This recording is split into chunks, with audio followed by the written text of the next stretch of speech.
सभी को मेरा नमस्कार। आज कुछ महत्वपूर्ण घोषणाएं मैं करने जा रहा हूं हमारे समाज के हित में।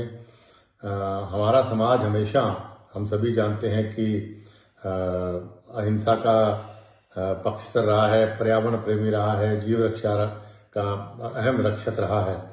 और ऐसे समाज का हिस्सा होना मैं समझता हूं मेरे लिए बहुत ही गर्व की बात है। और मैं दिल की गहराइयों से आभार व्यक्त करता हूँ समाज के सभी साधु संतों का, सभी पूर्व विधायकों का, पूर्व सांसद का, और समाज के सभी सदस्यों का, और खासतौर से पूरे समाज का, जिन्होंने मेरे पिता स्वर्गीय युग पुरुष बिश्नोई रतन चौधरी भजन लाल जी के स्वर्गवास के बाद मुझे ये इतनी बड़ी अहम सुरक्षित की जिम्मेदारी सौंपी थी और एक विश्वास जताया था। और मुझे खुशी इस बात की है कि लगभग 12 साल से ज़्यादा मुझे सुरक्षक समाज का बने हो गए, और इन 12 सालों में मैंने पूरी मेहनत, लगन और ईमानदारी से इस समाज को एक माला में पिरो के रखा। जो समाज हमारे पूर्वज, खास तौर पे जैसा युग पुरुष चौधरी भजन लाल जी, स्वर्गीय लोह पुरुष राम सिंह जी, स्वर्गीय महान नेता श्री रामनारायण जी, और महान नेता स्वर्गीय श्री पूनम चंद जी जैसे महान शख्सियतों ने और साधु संतों ने समाज को बहुत मेहनत से, बहुत लगन से इस समाज को एक माला में पिरो के रखा।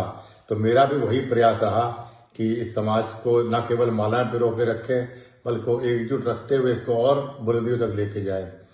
समय मेरे पास कोई ज़्यादा पॉलिटिकल पावर नहीं थी, लेकिन उसके बावजूद भी मैंने ईमानदारी से हर वर्ष तक प्रयास किया कि समाज की आन बान और शान को कहीं नीचे ना होने दूं। चाहे वो सीबीआई वाले मामले में राष्ट्रपति से मिलके उनसे लड़ाई करने की बात थी, चाहे विष्णुदत्त मामले में अपने खुद कांग्रेस में रहते मुख्यमंत्री से मैंने लोहा लिया, जिसका खामियाजा मुझे राजनीतिक रूप से बहुत आज तक भुगतना पड़ रहा है।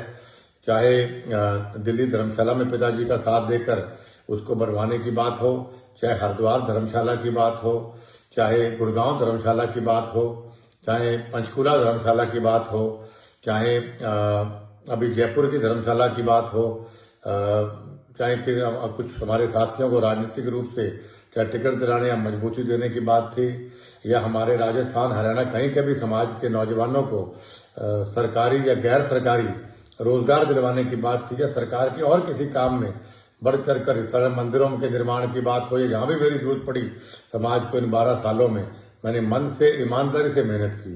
और मुझे गर्व है इस बात का कि मैं कामयाब भी रहा। और खास तौर पर अभी कुछ साथियों ने पीछे एक वहम डाला कि भाई समाज का चंदा काफ़ी लोग इसको मिसयूज करते हैं, तो हमने लगभग 3 साल पहले इसका ऑनलाइन काम शुरू मेरे कहने पर किया गया, जो आज भी ऑनलाइन है। कितना खर्चा आया, कितना लगा, और उससे पहले भी लगभग 15 या 17 साल से, मेरे बनने से पहले तक की मैंने ऑडिट प्रधानों का कहा था कई जगह ऑडिट करवाइए ताकि साथ रहे। और आगे भी जो कमेटियां बने उनसे मेरी प्रार्थना है कि आप भी अभी से लेके पीछे तक की 15 साल, 20 साल, 25 साल तक के सारा आय और व्यय आप इसको ऑडिट अलग अलग सीए से, अलग अलग कंपनियों से करवाइए, और उसको ऑनलाइन डालिए जरूर, ताकि लोगों को पता लगे कि समाज का पैसा दुरुपयोग हुआ कि नहीं हुआ, किसने लिया, किसने नहीं लिया। और मैं दावे से कहता हूं कि भाई, और फख्र से कहता हूं कि हमने समाज को अपने ओर से जो भी हम दे पाए, छोटा मोटा सहयोग, वो हमने दिया। कभी समाज के पैसे का हमने एक कप चाय भी नहीं पी, मेरा दावा है। पिताजी का फोटो सामने, उसको हाजिर हाजिर डाल के मैं कहता हूँ। और जो आज घोषणा हमने कल करी थी, उसमें पहली घोषणा जो हमने करी थी वो हमने चुनाव डिक्लेयर की करी थी, क्योंकि बहुत लंबी मांग चुनाव करवाने की लोगों की रही कि चुनाव होने चाहिए। और मैं भी लोकतंत्र में विश्वास करता हूं, और मैं नौजवान साथियों को खास तौर पर बताना चाहता हूं, जब से हमारा समाज बना, जहां तक मुझे नॉलेज है, इस समाज में कभी भी चुनाव नहीं हुए। और एक बार मुकाम में बैठा था तो स्वर्गीय चौधरी भजन लाल जी, राम सिंह जी और रामनारायण जी कुछ साथी बैठे हुए थे हमारे साथ। तो उस दिन मैंने पिताजी से पूछ लिया, सबसे पूछ लिया कि भाई क्या कारण है कि हम चुनाव नहीं करवाते समाज में।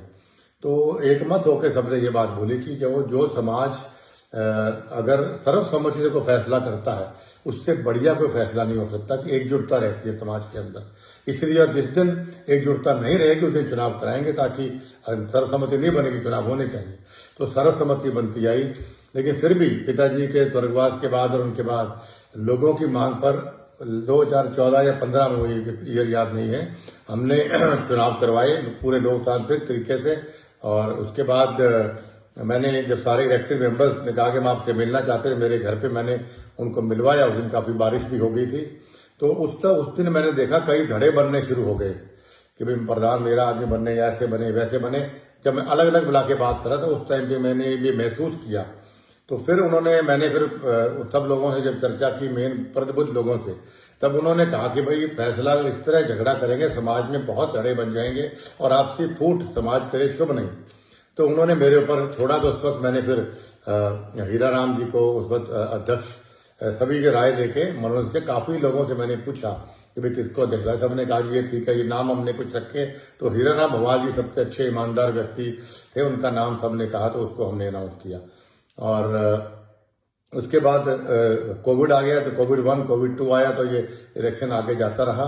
तो अभी हमने फिर कल सुबह चुनाव की घोषणा की, और इस चुनाव में हम समझते हैं पूरी पारदर्शिता हो, इसके लिए हमने हमारे पीठेश्वर स्वामी रामानंद जी की चेयरमैनी में एक कमेटी बनाई है 29 मेंबरों की, जिसमें स्वामी रामानंद जी हमारे अध्यक्ष रहेंगे।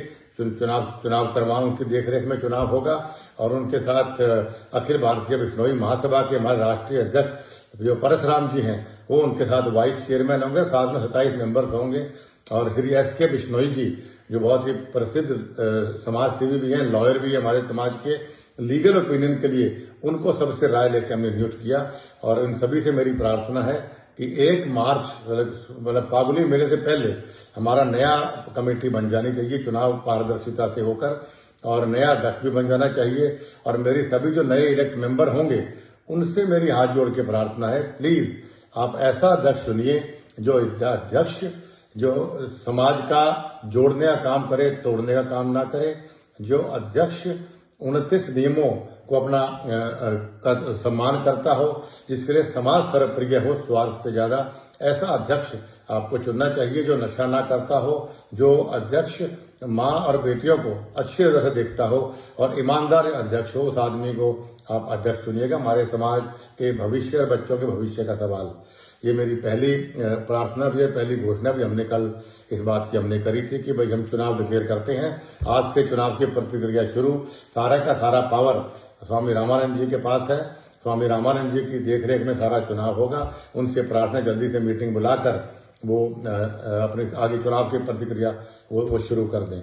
और उसके बाद में आपको दूसरी जो घोषणा हमने करी थी कि भाई हमें सब प्रभुजनों से बात करके हमने ये फैसला किया कि भाई समाज में हमें कोई संरक्षक, हमें कोई ऐसा व्यक्ति और बना देखना चाहिए, क्योंकि मैंने कहा कि मैं ज्यादा समय समाज को मैं नहीं दे पाऊंगा।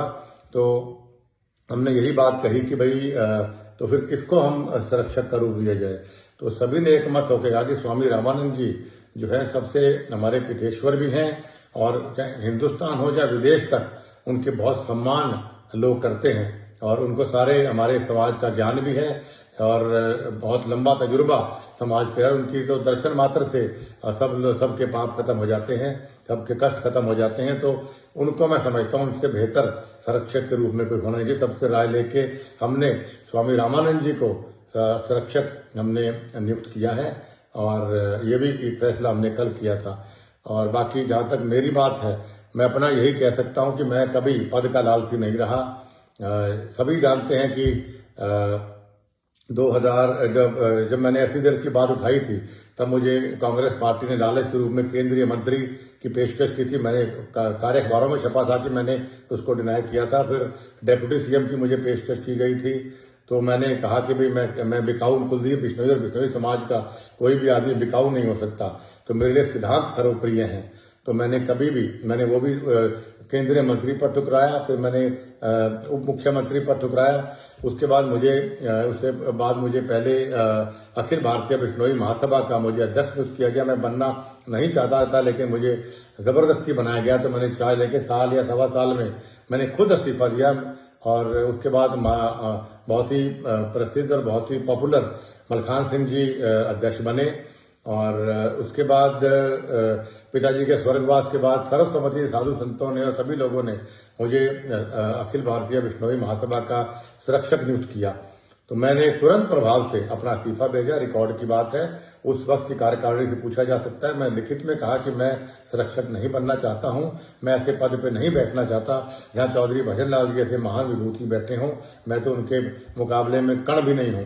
तो लेकिन उन्होंने सभी ने मेरा इस्तीफा ठुकरा के, इस्तीफा फाड़ के बल्कि कमेटी में फेंका गया और ये कहा गया कि भाई चौधरी भजन लाल परिवार के अलावा इस समाज को कोई एकजुट रखने में सक्षम नहीं है। इस पे लोग विश्वास करते हैं। और जैसा मैंने पहले कहा कि भाई 12 साल से मैंने बड़ी ईमानदारी से इस समाज को आगे चलाया है। तो लेकिन आज मैं इस अखिल भारतीय बिश्नोई महासभा के संरक्षक पद से मैं त्यागपत्र देता हूं, क्योंकि मैं व्यक्तिगत कारणों से मैं इस समाज को ज्यादा समय नहीं दे पाऊंगा, क्योंकि राजनीतिक रूप से मुझे आगे बहुत बढ़ना है और भी मुझे काम है। लेकिन आप इस बात से बिल्कुल चिंतित मत होइए, जब भी समाज को मेरी जरूरत पड़ेगी तो मैं 24 घंटे समाज की सेवा में, मेरे घर के दरवाजे खुले हैं। दुख में सुख में इस समाज ने हमेशा मेरा साथ दिया और आज भी मुझे बड़ी खुशी है कि आज कल मुझे रजिस्टर देके गए इस हार के अंदर भी कि 200 से ज्यादा इलेक्टेड और नॉमिनेटेड मेंबर्स ने ये लिख के दिया कि कुलदीप बिश्नोई में विश्वास जताते हैं। और जो हमारी कमेटी है 21 मेंबर की, एक का हमारे स्वर्गवास हो गया, उनमें से 20 में से 14 लोगों ने भी ये आस्था जताई, विश्वास जताया कि भाई कुलदीप बिश्नोई हमारे संरक्षक है और रहेंगे। मैं उनका भी और समाज के लोगों का दिल की गहराइयों से मैं आभार व्यक्त करता हूं कि आपने चौधरी भजन लाल जी पे और उसके बाद मुझ पे आपने विश्वास जताया। और उम्मीद करता हूं कि आपके चौधरी भजन लाल जी ने भी और मैंने भी आपकी अपेक्षाओं पे, आपकी आशाओं पे हम खरे उतरे। और आगे भी मैं आपसे यही कहना चाहता हूं कि समाज को जहां भी मेरी जरूरत पड़ेगी, आधी रात को लिए बिश्नोई हाजिर है। और ईश्वर से प्रार्थना करता हूं कि जो लोग ये वीडियो देख रहे हैं, गुरु महाराज उनके स्नेह, अपने स्नेह का हाथ, प्यार का हाथ, आशीर्वाद का हाथ हमेशा मेरे बिश्नोई समाज के ऊपर बनाए रखे। बोलो गुरु जम्बेश्वर भगवान की जय।